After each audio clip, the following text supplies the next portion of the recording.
Hi guys, my name is Linda Browning and today we're going to be talking about the coral crisis. Now if you've ever been to a zoo, an aquarium, a fish store, or even watched Finding Nemo, then you've seen corals before. And that's what these are all right back here. So today we're going to talk about what is happening to the corals, how does this affect us and our world, and what we can do to solve this problem. So what is a coral? A coral is an animal. They're an animal because they can't make their own food, they have to catch it.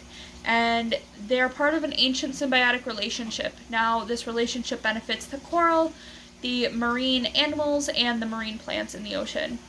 And corals are also made up of what they call polyps, which are a gathering of thousands of little creatures, and they are what makes the coral a coral. So how does a coral work? Corals have small tentacle-like limbs to catch food, which are these right here, and that's what the polyp would be.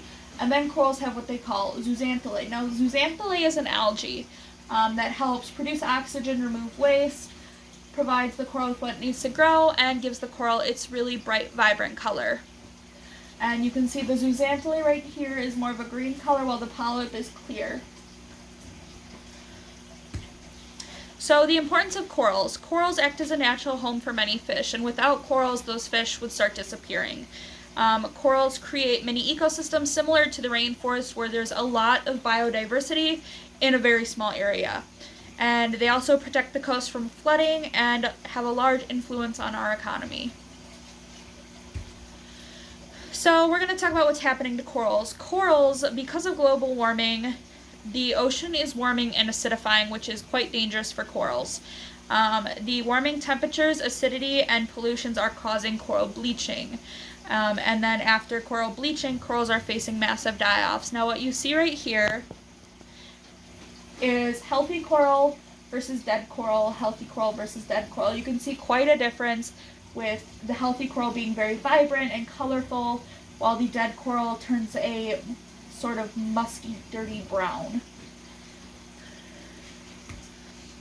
So what is coral bleaching?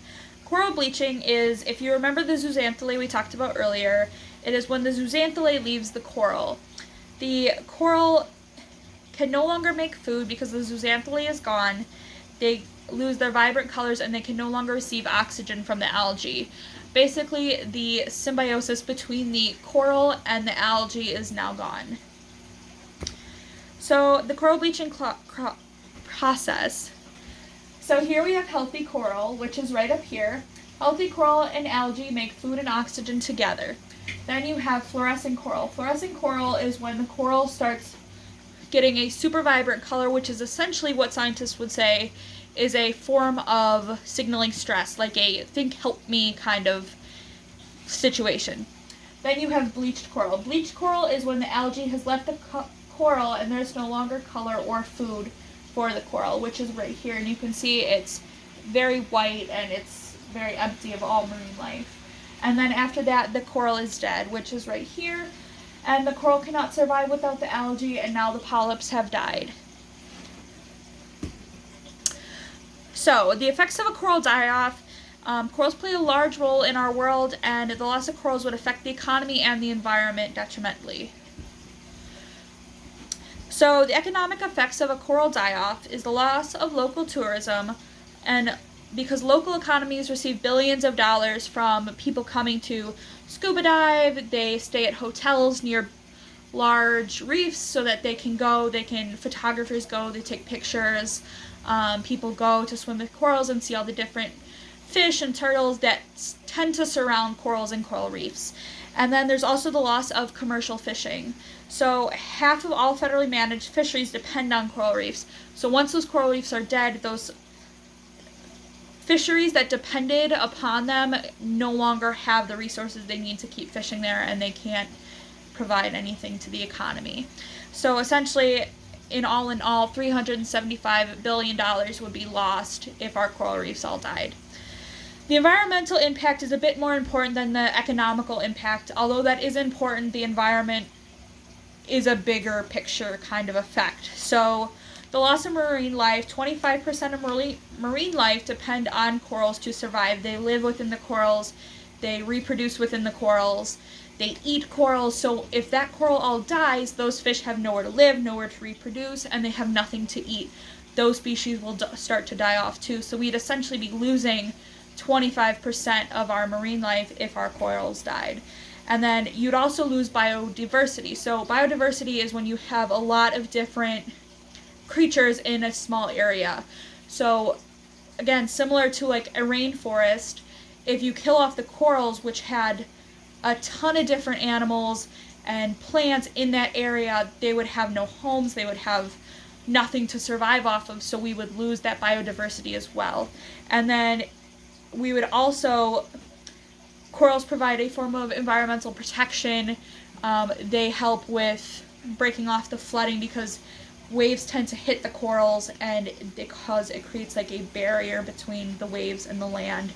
So when the corals die, it becomes very sandy, and when the waves hit, they can go farther up onto shore, which can cause flooding. So what can we do to help? What can you do to help? So, of course, be responsible when you're snorkeling or diving. Do not touch the corals. If you touch the corals and you have something on your hands, that can cause the corals to die because they don't do well with different chemicals and oils and stuff being placed on them. Also, if you're going boating, do not drop an anchor into reefs. If you're going boating, try to look for a sandy area to drop your anchor, because a large cause of deaths for corals is when boats drop their anchors and the anchor slides and skids and it rips apart hundreds of year-old corals because they can't withstand the pressure of the heavy anchor. Also, make environmentally conscious choices when you're visiting the ocean. Try to use a reef-safe sunblock, which is right here, and it is perfectly reef safe. It's 100% natural, and it does not hurt the reef or the corals when it enters the water like a ton of other basic sunblocks do. So if you're not visiting the ocean, here are some other things we can do to help. Again, recycle and dispose of waste properly. Reduce, reuse, recycle is a big part of helping out our planet. Try to stick with reusable bottles and containers.